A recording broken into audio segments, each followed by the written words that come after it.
Create a Story You Love YouTube channel. In today's video, I will be starting part one of a 7-part video series on 7 foundational steps to nail down as you start writing your novel. I thought this might be helpful especially for beginning writers or writers if you've been struggling with starting your first book. I just thought this series might be helpful. We could go through each of the parts that I've noticed for myself that are important as you are brainstorming and getting a good foundation for writing your novel, to get all these parts solidified so that it makes it much easier to write your novel. And so part one is how to brainstorm the story ideas and topics that you are passionate to write. So here we go. As writers, we love stories. For many of us, we first started reading and found love with the written word in some form. We love putting words together and adding the beautiful descriptive words to settings, characters, and the fiction worlds that we create. There are many reasons, actually, that writers write fiction. Some fiction writers are brimming with passion and deeply feel the need for self-expression. Their creativity needs an outlet where they can engage others and express powerful emotions through their stories. For other writers, they need to express conflicts that they've gone through in their life, and the way they do it is by writing stories. And there are many other reasons that writers write fiction. Next week's video, I will share how painful memory from my own childhood showed up very unexpectedly in my most recent cowboy clean romance that I just published a couple months ago. And I hadn't planned on writing those scenes in that book, but that's just what bubbled up inside of me as I wrote. And so sometimes as storytellers, we end up being surprised at what words or scenes come out of us, that a way of therapy for us as we write. But I remember feeling actually emotionally very tired and empty after I finished that book. So, partly maybe it was a bit of therapy for me, quite honestly. But I think that happens actually to a lot of us writers. They'll just, as we're writing, there'll just be topics or something that comes up that we weren't expecting, like that. There are many reasons that writers write, but an important question that we need to ask is how to discover topics and ideas that spark your passion so that you can write fiction that you really love. And I feel like a great place to start is to ask yourself, what kind of fiction books do you love to read? Perhaps you love reading mystery novels. What are some ideas that would involve a mystery? Perhaps there's a single mom. They go to a small town fair and her only son is snatched from her. And, who would have taken her son? Perhaps the father of the child left her when their son was still a baby. Did he change his mind and want his son back?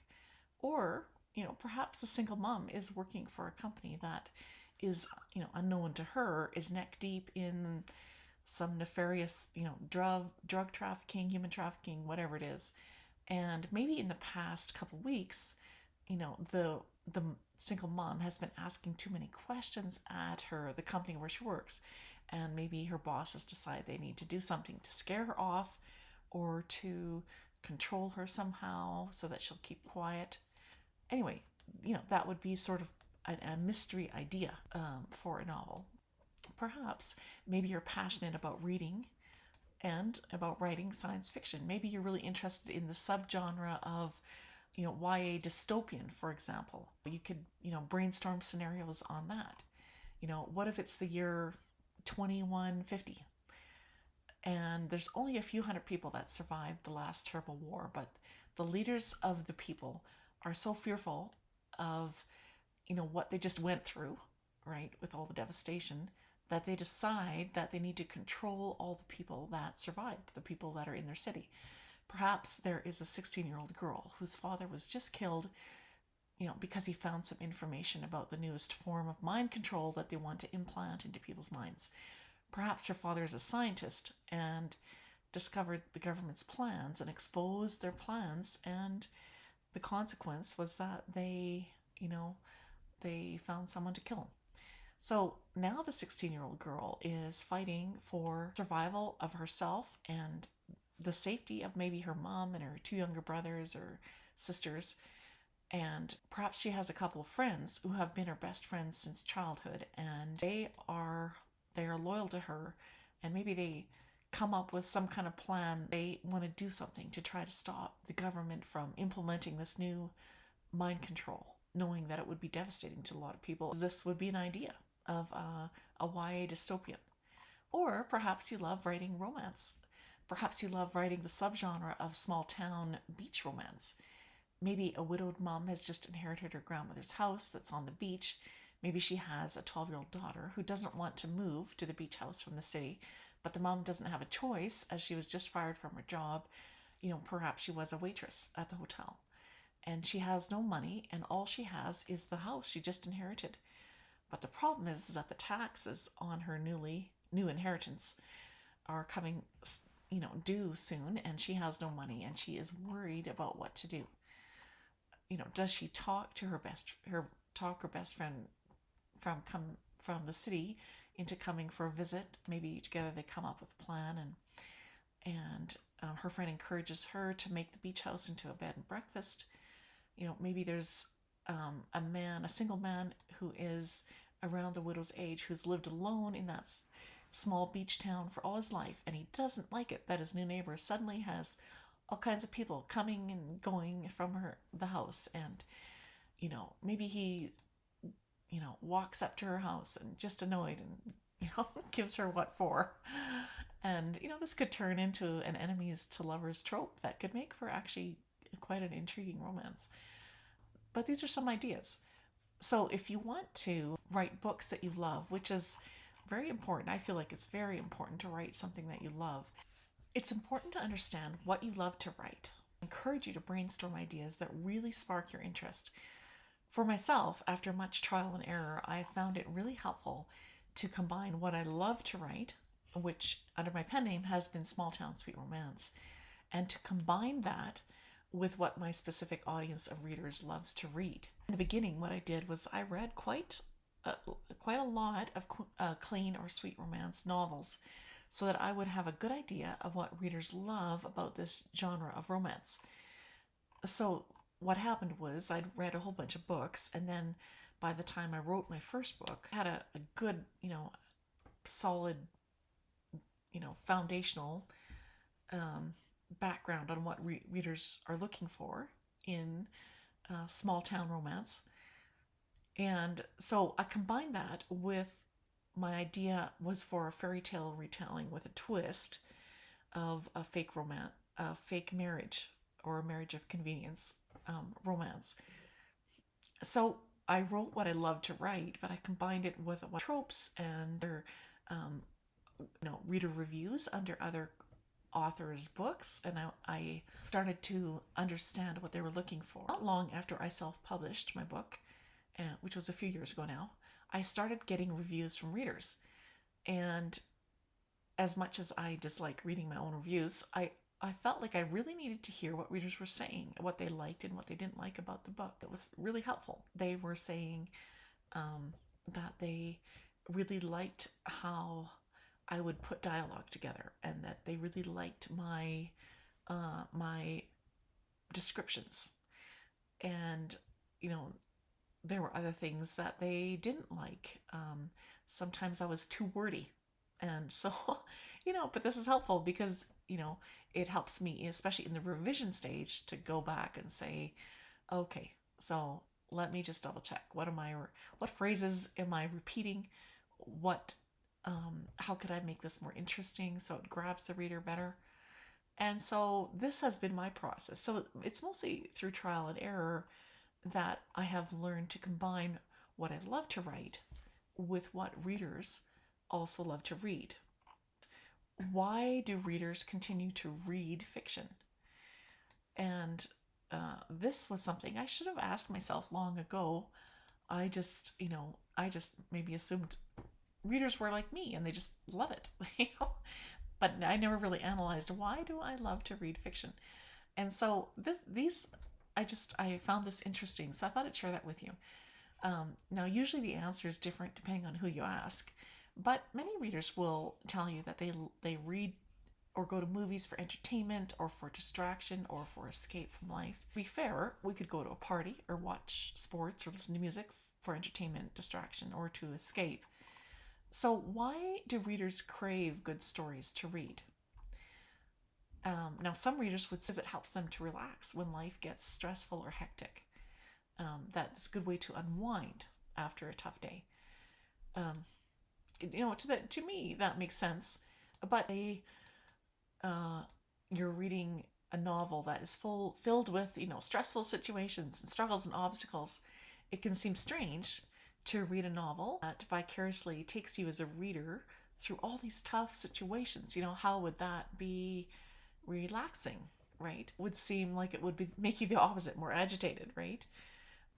Not long ago, actually, I read a book for writers by the late David Farland. Anyway, I remember as I read that book, and I'll share books that I have recommended for writers in the description below this video. But I seem to remember he was explaining that as tension and suspense get stronger in a story, and the closer readers get to the climax of the story, the reader's tension rises, right? Because readers, we feel so much especially what the main character is feeling, right? And so, but when the problems are resolved and the tension is released, then the reader also relaxes. And so when readers say they want to read fiction books to escape, it is what they're doing. They escape stress by escaping from their own struggles in real life to become immersed in a fiction world. And readers crave a story that is good, that also satisfies them.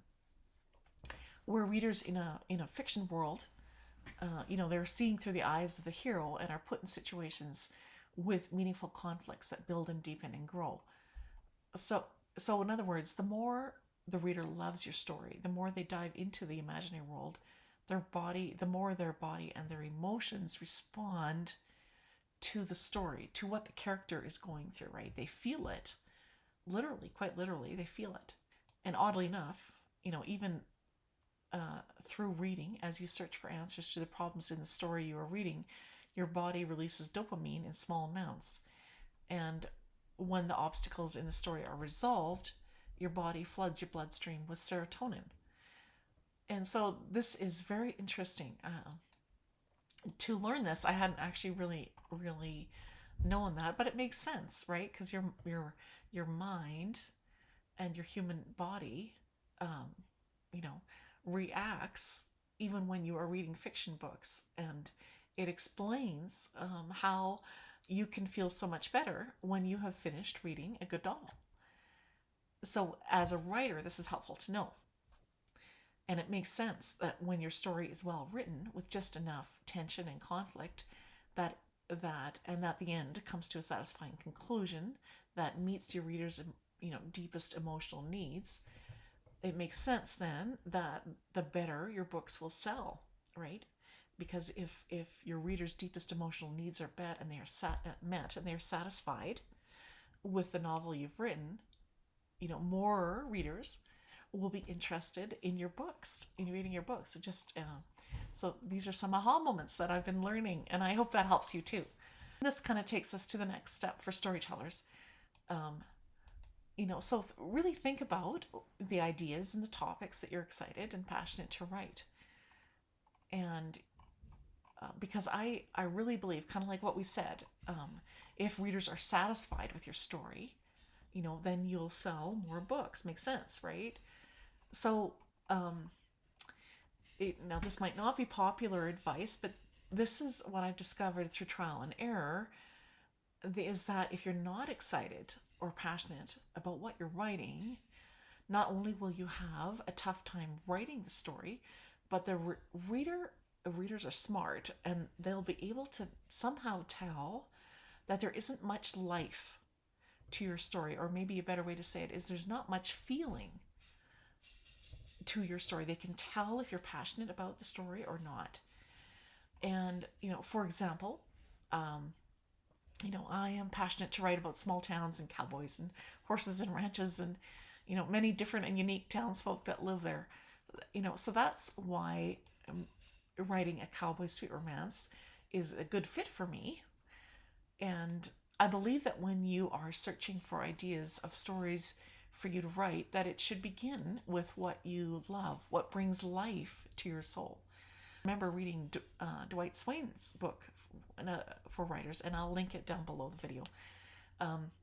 That I remember him saying, and I remember this so clearly because it just struck me as very important. But the first rule of successful storytelling is that you find a feeling. So as writers, find what moves you, find that feeling. Another way to say that is get excited, hunt until you uncover something or a story idea to which you can react with feeling.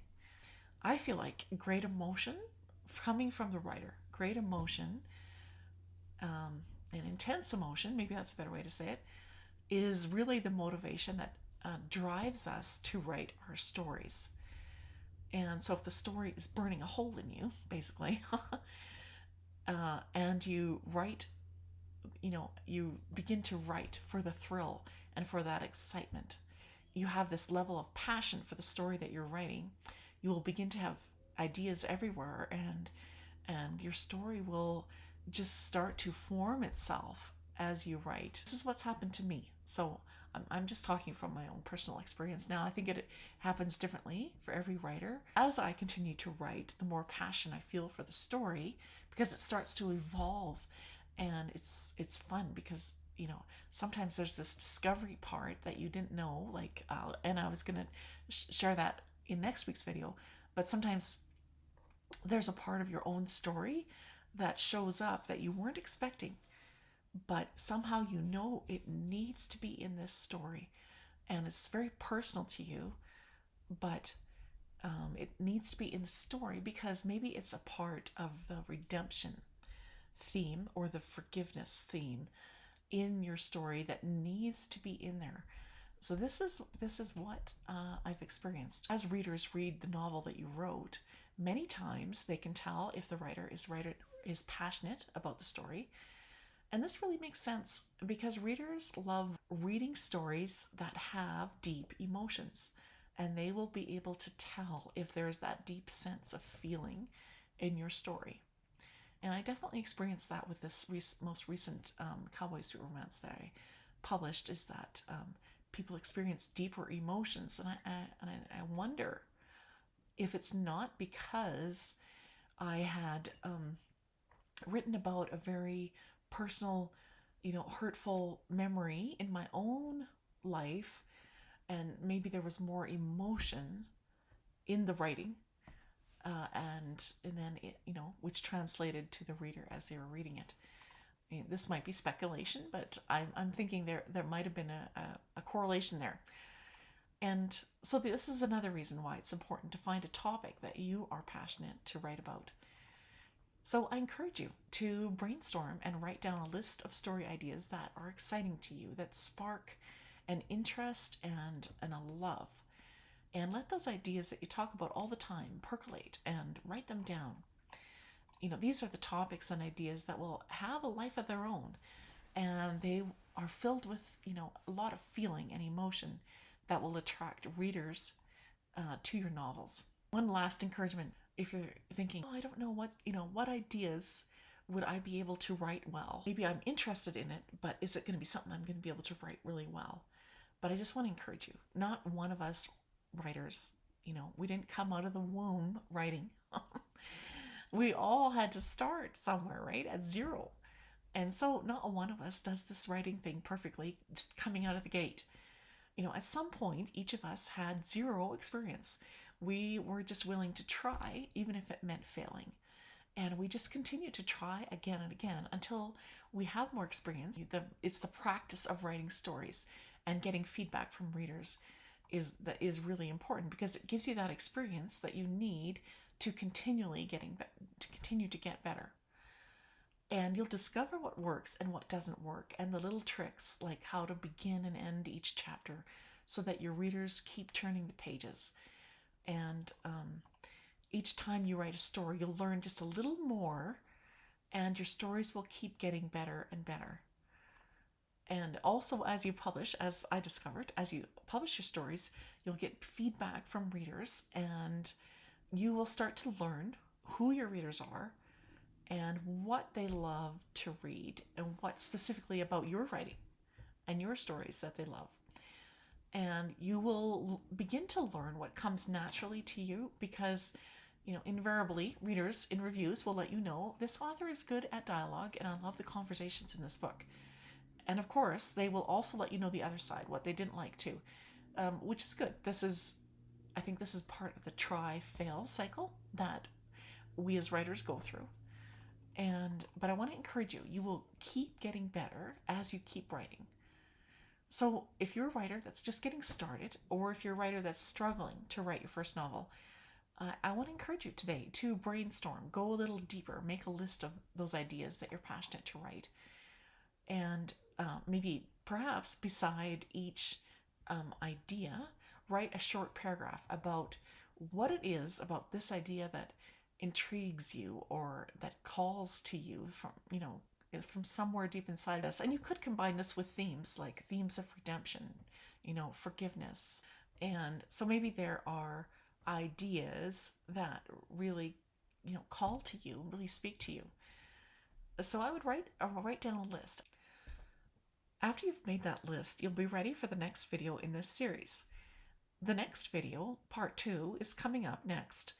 And this is where you will learn to how to write down memories, themes from your own life, whether bad or good, and combine those memories with themes and tropes from favorite movies or novels that inspire you. I hope today's short video encouraged you, and thank you for joining me today, and I'm excited for you as you begin your journey to write amazing stories. And if you found this video helpful, please do hit the like button below and subscribe so that other new writers can find this video too. Happy writing!